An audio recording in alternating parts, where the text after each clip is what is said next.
Welcome all of you. देखते हैं ये समांतर श्रेणी से रिलेटेड प्रश्न दिए हुए हैं, ठीक है, इनको हम लोग सॉल्व करेंगे। अभी इधर हम लोग क्या करेंगे, समांतर श्रेणी से रिलेटेड जो वीडियो जाएंगे, जो भी वीडियो जाएंगे उसमें हम समांतर श्रेणी से रिलेटेड ही प्रश्नों को क्या करेंगे, हल करेंगे। मैक्सिमम क्वेश्चन को करा दिया जाए ताकि देखिए ये अभी नहीं तो बोर्ड एग्जाम आने तक आप लोग तैयारी जब करेंगे तो इसमें आप लोग का बहुत हेल्प करेगा। उस अगर मान लीजिए प्रॉब्लम होती है तो उसको आप लोग बैक करके देख सकते हैं। तो चलिए आते हैं, देखते हैं क्वेश्चन क्या कहता है। ये क्वेश्चन कह रहा है how many multiples of 4 are there between 10 and 250। Multiples, ठीक है, जिसको हम कहें तो गुणज की बात कर रहा है। 10 और 250 के बीच कितनी संख्याएं ऐसी होंगी जो 4 से क्या होंगी, विभाजित होंगी। इस तरह के क्वेश्चन आप देखते होंगे, बहुत सारे क्वेश्चन आते होंगे। तो ये क्वेश्चन लिखा हुआ, तो पहले आते हैं 10 और 250 के बीच में पहली संख्या कौन सी ऐसी होगी जो विभाजित होगी, पहली संख्या। देखिए इसीलिए समांतर श्रेणी का महत्व यही है। ऐसे में आप क्या कर सकते हैं, पता कर सकते हैं। वैसे क्या करना पड़ेगा, आपको शुरू करना पड़ेगा, लिखना पड़ेगा पूरा, और यहाँ पे फार्मूला लगा के डायरेक्ट आप निकाल सकते हैं कितनी संख्याएं ऐसी हैं जो 4 से क्या हो रही है, विभाजित हो रही है। तो देखते हैं इसमें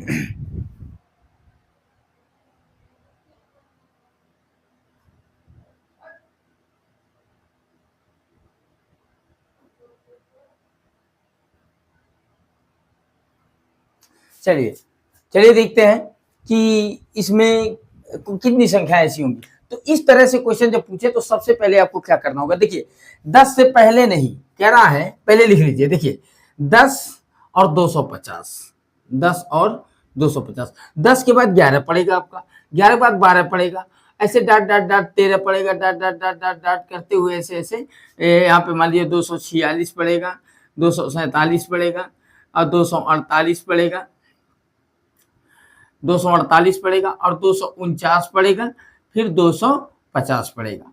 ये तो अब आपको ये देख लेना है कि पहली संख्या कौन सी हो रही है विभाजित। देखिए ये संख्याएं हो गई, यानी 10 के आगे और 250 तक, इसके बीच में 4 से विभाजित होने वाली संख्या ज्ञात करना। तो आपको सबसे पहला काम क्या करना कि पहली संख्या कौन सी ऐसी है जो 4 से क्या हो रही है, विभाजित हो रही है। तो देखिए 4 से विभाजित होने के लिए पहली संख्या, देखिए 10 तो होगा नहीं, 11 तो होगा नहीं, ये 12 वाला होगा। तो लिखेंगे 4 से विभाजित, देखिए 4 से विभाजित, 4 से विभाज्य प्रथम संख्या, प्रथम संख्या। तो 4 से विभाज्य प्रथम संख्या हमारी कौन हो रही है, वो हो जा रही है आपकी 12। यानी यही हो गया हमारा A1, जो समांतर 4 का डिफरेंस होता है ना, 4 का टेबल पढ़ेंगे तो 4 का डिफरेंस होगा, तो समांतर श्रेणी ही तो बना रहा है, अर्थमेटिक प्रोग्रेशन बना रहा है, AP बनेगा। तो A1 हमारा कितना हो गया, 12। अब अंतिम संख्या की बात करते हैं। अंतिम संख्या कौन है जो 4 से विभाजित, तो 250 से आगे तो जाना नहीं है। क्या 250 हमारा विभाजित होगा, बिल्कुल नहीं होगा। देखिए अब 249 भी हमारा विभाजित नहीं होगा। अब 248 विभाजित हो रहा है कि नहीं हो रहा है, देखिए 248, 4 से 24, 4 दूना 8, यानी ये विभाजित हो जा रहा है। अब देख रहे हैं ये क्या है, लास्ट टर्म हमारा क्या हो जा रहा है, लास्ट टर्म जो यल है, लास्ट वाला टर्म यानी यल, यही यल, लास्ट वाला टर्म हमारा 248 अंतिम में आ रहा है। और जबकि डिफरेंस हमारा कितने कितने का आ रहा है, 4 का आ रहा है। तो मान ले रहे हैं हम, देखिए ध्यान से मान ले रहे हैं कि ये जो है n नंबर पे है, n नंबर पे, कितने नंबर पे, n नंबर पे। अब इसको सॉल्व करेंगे, लेट देखिए लिखेंगे 4, तो AP हमारा बन रहा है जो 12 के आगे बनेगा तो 4 के गैप पे बनेगा, तो AP हमारा क्या हो जा रहा है, लिखेंगे वी गेट AP हमारा क्या बन रहा है, समझने की बात है, इसको समझे। AP हमारा क्या बन रहा है, वी गेट हम पाते हैं AP जो हमारा अर्थमेटिक प्रोग्रेशन बन रहा है, समांतर श्रेणी बन रहा है। तो पहला पद क्या बन रहा है, 12, दूसरा क्या बन जाएगा, 4 जोड़ देंगे 16, ऐसे ही कितना बन जाएगा, 20 हो जाएगा, 24 हो जाएगा, dot dot dot dot dot, अंतिम वाला कितना हो जा रहा है, 248, कितना हो गया, 248। अब पूछ रहा है इसमें कितने लोग हैं, कितने लोग हैं। और आप लोगों को पिछले वीडियो में मैंने बताया है कितने लोग होने का मतलब n फाइंड करना है। क्या फाइंड करना है, n। और बताए थे an कुछ भी हो सकता है, लेकिन n हमेशा पूर्णांक होगा, यानी 1 2 3 4 5 6 7 8 ऐसे धनात्मक पूर्णांक होंगे, 0 से बड़े होंगे। क्योंकि आप किसी को जब गिनने जाते हैं घर पे तो ऐसे थोड़ी गिनते हैं कि हमारे घर में 3.5 लोग हैं, 3.25 लोग हैं, ऐसा नहीं गिनते हैं। जब भी गिनेंगे तो इस तरह से गिनेंगे, 1 2 3, चाहे छोटा बच्चा होगा चाहे बूढ़ा। तो इसमें n फाइंड करना है, तो लिखेंगे माना हमने लेट, देखिए लेट कर दिए हम, या माना हिंदी इंग्लिश मिला करके इसको समझते हैं ऐसे, हिंदी में लिखिए, इंग्लिश में लिखिए, ठीक है, और जानना दोनों जरूरी है। तो मान लिया हमने कि an हमारा जो है an यही 248 है। क्या है? 248, यानी 90वें नंबर पे जो है ये क्या है?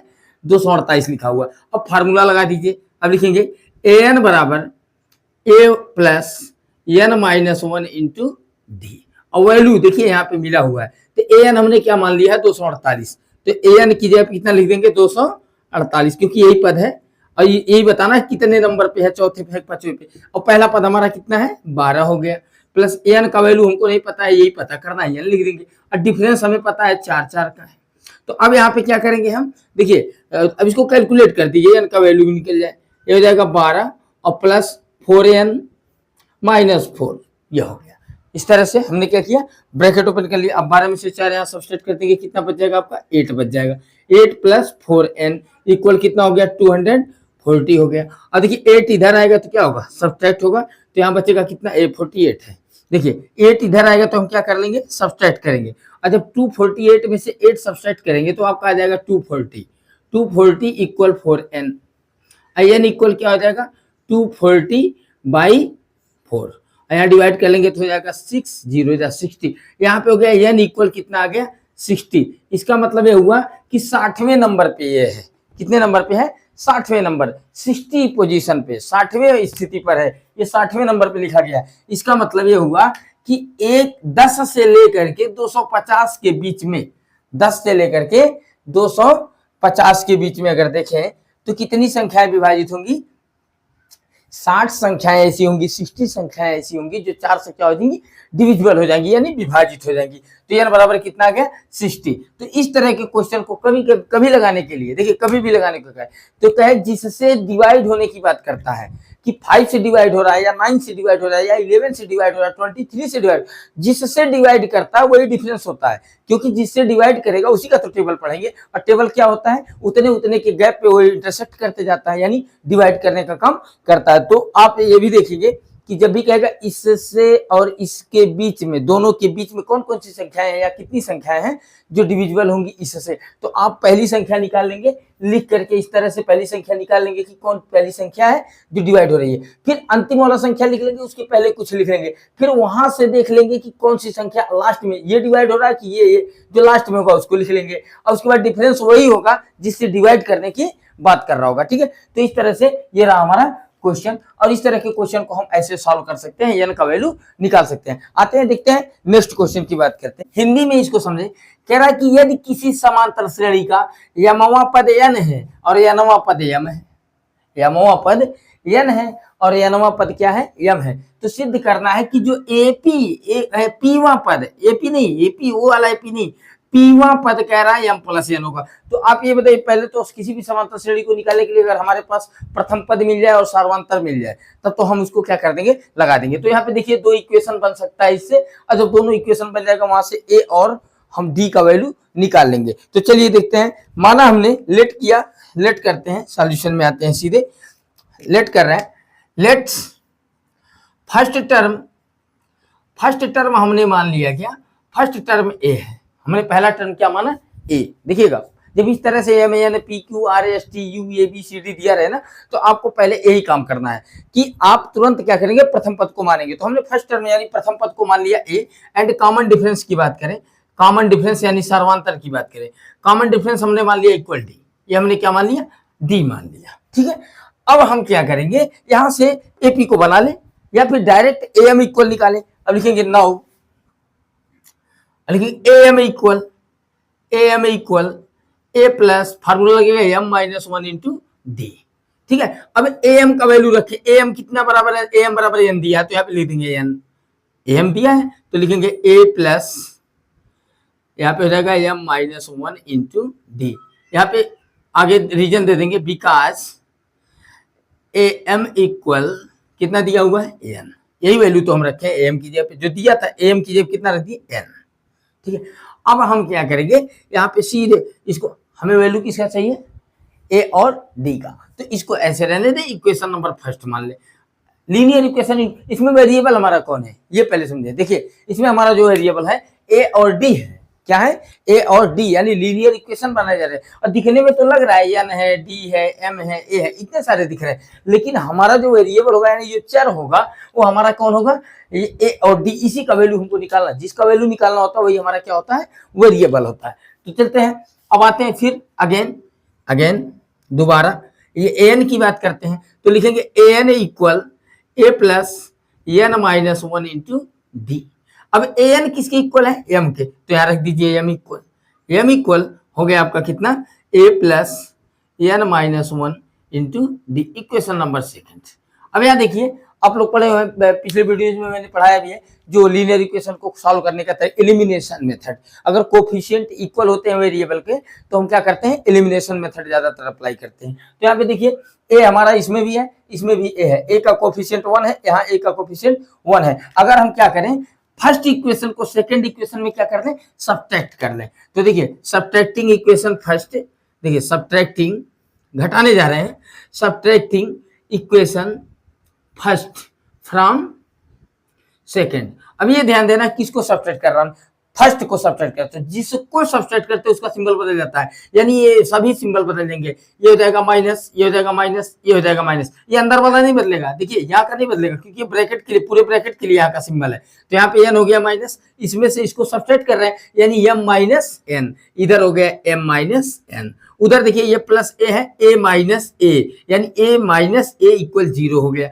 अब यहाँ देखिए एन माइनस 1 इंटू डी, इसको लिखा हमने, पॉजिटिव है, फिर माइनस, ये माइनस हो जाएगा ना, तो माइनस ब्रैकेट में एम माइनस 1 इंटू डी, ये हो गया। अब हो गया एम माइनस एन इक्वल, यहाँ देखिए क्या करें, डी दोनों में से कॉमन ले लेगा, डी कॉमन ले लेते, यहाँ बचेगा एन माइनस 1 बचेगा, और माइनस का मल्टीप्लाई करके ब्रैकेट ओपन करेंगे तो हो जाएगा माइनस एम प्लस 1, ये हो जाएगा, और डी हमने कॉमन ले रखा है। अब देखिए ये क्या हो जा रहा है, कैंसिल हो जा रहा है, 1 1, एन माइनस एम बचा, यहाँ हो गया M minus N equal D into N minus N, ये हो गया हमारा, ठीक है। अब यहां से इसको क्या करें, इधर लेकर के आए, अगर डिवाइड कर दें तो हो जाएगा डी, देखिए डी को रोक ले, यहाँ इंटू है, इधर आएगा क्या होगा, डिवाइड होगा, M minus N by N minus N, ये हो गया डी इक्वल, तो डी को ऐसे सामने लिख लेते हैं, ये हो गया। अब देखिए दोनों दिखने में लग रहा है ऐसा है, लेकिन हम क्या करें, माइनस को यहाँ से कॉमन ले लेगा, ऊपर से माइनस कॉमन जैसे ही आएगा माइनस 1, तो यहाँ पे देखिए बचेगा क्या, N minus M by N minus M, ये हो गया इक्वल डी, ये कैंसिल हुआ 1, डी इक्वल आ गया आपका माइनस 1, डी का वैल्यू कितना निकल गया, माइनस 1, तो डी मिल गया हमको, कितना मिला, माइनस 1 मिल गया। अब आते हैं, बात करते हैं, डी हो गया माइनस 1, अब बात करते हैं ए निकाल लें, अगर ए निकल जाए तो हमारे पास एपी ही बनने लगेगा, तो हम क्या करें, ए निकालने के लिए आते हैं, इसका वैल्यू कहाँ रख दें, किसी एक इक्वेशन में रख दें जो हमने सॉल्व किया। तो इक्वेशन फर्स्ट यहाँ पे है हमारा, अब लिखेंगे पुटिंग वैल्यू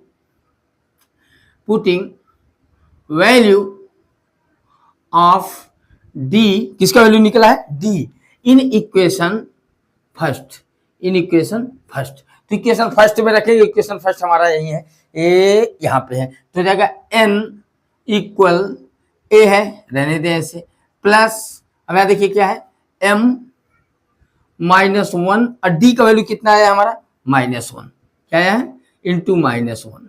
अब ये हो गया एन इक्वल ए, यदि मल्टीप्लाई करेंगे तो माइनस एम और प्लस 1, ये हो गया हमारा, मल्टीप्लाई करने पे ए को ही रोक दे, बाकी इधर कर दे, तो ए इक्वल हमारा क्या हो जाएगा, देखिए इधर ला देंगे, सब इधर ला देंगे, ए को ही रोकेंगे, तो एन प्लस है, एम भी क्या हो जाएगा, प्लस हो जाएगा माइनस 1, देखिए ये हो गया, ए इक्वल हमको मिल गया क्या, एन प्लस एम माइनस 1, ए का वैल्यू मिल गया। अब कह रहा प्रूव कीजिए कि पी, हमको को पीवा टर्म निकालना है, कौन सा पीवा टर्म निकालना है, पीवा टर्म निकाल के बताना है कि पता कीजिए कि पीवा टर्म आप निकालेंगे तो इसका वैल्यू आएगा। नाउ चलिए आते हैं, हम निकालते हैं एपी यानी पीथ टर्म, यानी पीवा पद निकालते हैं। नाउ जब n equal a plus N minus 1 into d, तो a p equal a plus p minus 1 into d, तो हो जाएगा a p equal a plus p minus 1 into d. अब वैल्यू रख दीजिए, ए का वैल्यू क्या मिला हमको, एन प्लस एम माइनस 1, ये हो गया, प्लस ब्रैकेट में पी माइनस 1, और डी का वैल्यू कितना मिला हुआ हमारे पास, माइनस 1, तो यहाँ पे लिख देंगे क्या, माइनस 1। अब यहाँ पे हो गया N plus M minus 1 plus, देखिए माइनस क्या मल्टीप्लाई करेंगे, ब्रैकेट ओपन कर दीजिए, माइनस का मल्टीप्लाई इस ब्रैकेट में होगा तो माइनस पी हो गया, माइनस का माइनस में हो गया प्लस 1 हो गया, और यहाँ पे मिल गया N plus M minus 1 minus P plus 1, यहाँ पे हो गया ए पी इक्वल इतना, और 1 1 हमारा क्या हो गया कैंसिल, तो आ गया N plus M minus P A P, यानी पी टर्म इक्वल हो गया N plus M minus P. ये प्रूव करना था, ये प्रूव करना था। और फिर कह रहा प्रूव करके दिखाइए a M plus n, a M plus N, यानी ए एन बराबर a plus N minus one into d होता है, तो एन की जगह पे एम प्लस एन लिखेंगे, तो यहाँ फॉर्मूला बनेगा ए प्लस, अब ब्रैकेट में लिखाएगा हमारा यहाँ पे M plus N minus 1 into D, ये फॉर्मूला लगाएंगे। अब ए का वैल्यू पुट कीजिए, तो ए का वैल्यू हो गया एन प्लस एम माइनस 1 लिख दिया हमने, अब ब्रैकेट में एम प्लस एन की जब लिखिए एम प्लस एन माइनस 1, और डी का वैल्यू कितना रख देंगे माइनस 1, ये हो गया डी का वैल्यू माइनस 1। अब इसको देखते हैं कितना होता है, एन प्लस एम माइनस 1, इसके बीच में प्लस का सिंबल है छूट गया था, तो देखिए यहाँ पे प्लस हो गया, प्लस लगा ये तो प्लस लग गया, इस माइनस का इसके अंदर मल्टीप्लाई करेंगे तो माइनस एम हो गया, क्या हो गया माइनस 1 का मल्टीप्लाई यहाँ करेंगे एम में, क्या होगा माइनस एम, अब यहाँ पे माइनस एन और फिर प्लस 1, ये हो गया। अब आ गया हमारा n plus M minus 1 minus M minus N plus 1, अब यहाँ से देखिए n n से कैंसिल, m m से कैंसिल, और माइनस 1 प्लस 1 से जीरो हो गया। आ गया हमारा a m n, A M plus N, यानी एम प्लस एन पर जो हमारा होगा क्या हो जाएगा जीरो हो जाएगा, ठीक है। तो ये इस तरह के क्वेश्चन को आप ऐसे सॉल्व करें। देखिए जब भी ऐसे वेरिएबल में करके दे, कभी कभी फ्रैक्शन में दे देता है कि इफ एम यानी mth term is 1/n and nth term is 1/m, ऐसे करके देता है। तो इस तरह के क्वेश्चन को आप जब भी लगाएं तो आप सीधे सीधे ए और डी मान लीजिए। पहला चीज देखिए ध्यान रखना है कि पहले पद को आप ए मान लेंगे और डिफरेंस को डी मान लेंगे। अब वो जैसे कहता है वैसे आप कॉपी कर दीजिए, कॉपी करके इक्वेशन बना लीजिए, और ए और डी का वैल्यू आप क्या करेंगे, ए और डी के वैल्यू को एम और एन के टर्म में फाइंड कर लीजिए। कुछ भी आ जाए, कितना भी बड़ा आ जाए, उससे हमको नहीं लेना देना है कि बहुत बड़ा आ जाए। तो आपको क्या करना है, तुरंत सीधे सीधे एम और एन के टर्म में जो ए और डी का वैल्यू आया रहेगा, जो प्रूव करने को कहता है उसी चीज को फार्मूले में अप्लाई कर दीजिए। वो दूसरा आ ही नहीं सकता, जो प्रूव करने को कहेगा वही आएगा। बस आपका कैलकुलेशन सही होना चाहिए। अब कैलकुलेशन सही होने के लिए आपका एकदम कॉन्फिडेंस क्या होना चाहिए, बहुत स्ट्रांग होना चाहिए। अब कैलकुलेशन के लिए अभी जाने ये बहुत गर्मी हो रही, तो कैलकुलेशन आप लोग क्या करेंगे, खूब स्ट्रांग करेंगे। तो ये रहा आपका सॉल्यूशन, एपी से रिलेटेड कुछ क्वेश्चन, कुछ एक्सरसाइज हमने कराने की कोशिश की। हम आशा करते हैं आप लोग को ये समझ में आया होगा।